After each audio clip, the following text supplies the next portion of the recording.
People make time for everything and everyone else in their life, but they never make time for themselves. If you go up to someone who you know and say, like, would you like to catch up for coffee? Let's do coffee. They're like, oh, I can't this week, but I can next week. How about Thursday, 7 p.m.? Perfect. I'll see you at this place. When was the last time someone was willing to take time out of their life to spend time with themselves? So if I wanted to get to know you, and we've had one dinner, and we had a great conversation, we're spending time here. If I wanted to get to know you, I would have to spend time with you. We'd have to meet up for coffee, a glass of wine. If I really want to get to know you, maybe we meet up once a week. Every Friday night, we go out for a glass of wine, we chat for a couple of hours. After a year, I'd get to know you really well, you get to know me really well. But it requires me spending time with you. So if you want to get to know yourself, you need to spend time with yourself. But in a way that you can inquire, right? So people say to me things like, oh, I walk my dog in the park, that's my time with myself. And I'm like, no, it's not. That's you walking the dog. People go like, oh, I go for a jog, that's my alone time. No, that's you jogging, avoiding traffic, watching where you're stepping so you don't trip and fall over. Spending time with yourself is sitting down, closing your eyes, not interacting with the outside world, and actually going inside and having that conversation. The same conversation I would have with you and say like, hey Brian, so where did you grow up? You know, you said California, do you like to surf? No? Hate the water? Love the water? Tell me, right? And people don't have that conversation, and because they don't have that conversation with themselves, they don't end up knowing what they want in life. Because they don't know what they want in life, they can't focus that finite amount of energy, and then they don't live a lifestyle that brings them happiness, and most people end up being unhappy. A couple of things I would say. One is simplify your life. Everybody's so busy. Everybody's got a lot of things to do. We don't actually have a lot of things to do. Right. We like being distracted because then we don't have to think about ourselves. Yeah, and we don't have priorities in life. Most people don't have clear priorities in life. You know, for me, my goal is to simplify my life, simplify the number of people in my life, and simplify the number of things in my life. We only have a finite amount of energy each day, right? But every year, we have more people in our lives. Is that a fair statement?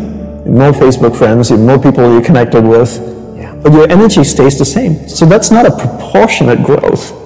If your energy is increasing every year proportionately with the number of things and people in your life, then we don't have to talk about this. But your energy level is the same. But the amount of people and things in your life are growing almost exponentially. So whereas that doesn't work.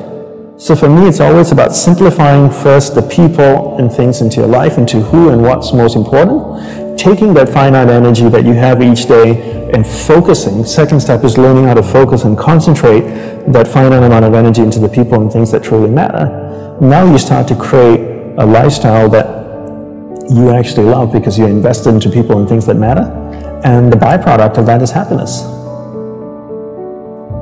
And you said happiness is not a goal. Is that correct? Yes, happiness is not a goal. And if you ask most people, what do you want in life? They say, I want to be happy. Right? Would that be a fair statement? I mean, yeah, literally, it's in the U.S. Constitution, I think, the pursuit of happiness. The pursuit of happiness. Right. I always say you should never pursue happiness. Don't pursue happiness. Pursue a lifestyle where the byproduct of that lifestyle is happiness. So happiness comes as a byproduct. I spend time with the people that I love. What is my byproduct? I'm happy. I spend time with people I don't like. I'm not happy. So don't pursue happiness. Pursue a lifestyle that gives happiness. But in order to pursue that lifestyle, you need to be clear what you want in life. What's your purpose in life? And people don't know this because they don't spend any time with themselves.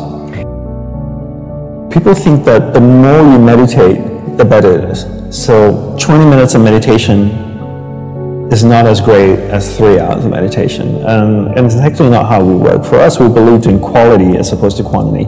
We spend the whole day preparing to meditate. What comes before meditation? Concentration. Concentration comes before meditation. So you need to learn how to concentrate in order to meditate. And we believe that you can't meditate if you can't concentrate. So we spend the whole day focusing on concentration. So when I spoke with someone in the monastery, I spoke with another monk, I gave them my undivided attention. When I worked on my laptop, I focused on working on my laptop. When I swept the sidewalk, I focused on sweeping the sidewalk. So throughout the day, I'm practicing concentration. Now when I go to sit down to meditate, I'm really focused, and I can have a dynamic meditation session. And I always use the simple analogy of, take Usain Bolt, for example, the sprinter, right? I don't know much about him except he won 3 gold medals, fastest man on earth from Jamaica.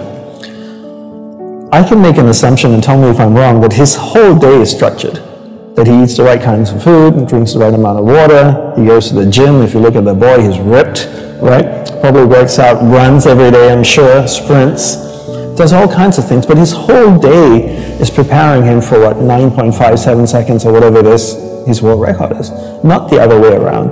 And people come up to me all the time, Brian, and they say, Dantapani, I'm so stressed out, I've got so much happening in my life, do you think if I meditate for 5 minutes in the morning, it'll help my whole day? And then I'm like, well, what are you doing the remaining 23 hours and 55 minutes? That's what I want to know. Because if you try to meditate for 5 minutes in the morning and the rest of the day you just live a chaotic life, that's not, it's a good start, but it's not really helping you. It's like eating a carrot in the morning and then eating hamburgers and fries all day and hoping to have a healthy diet. You have to understand that your whole day, your lifestyle is what's going to support your meditation practice at the start, and then your meditation practice grows, and then it turns around and supports your lifestyle. But not the other way around. You don't create a meditation practice to support your lifestyle. You create a lifestyle first, meditation second.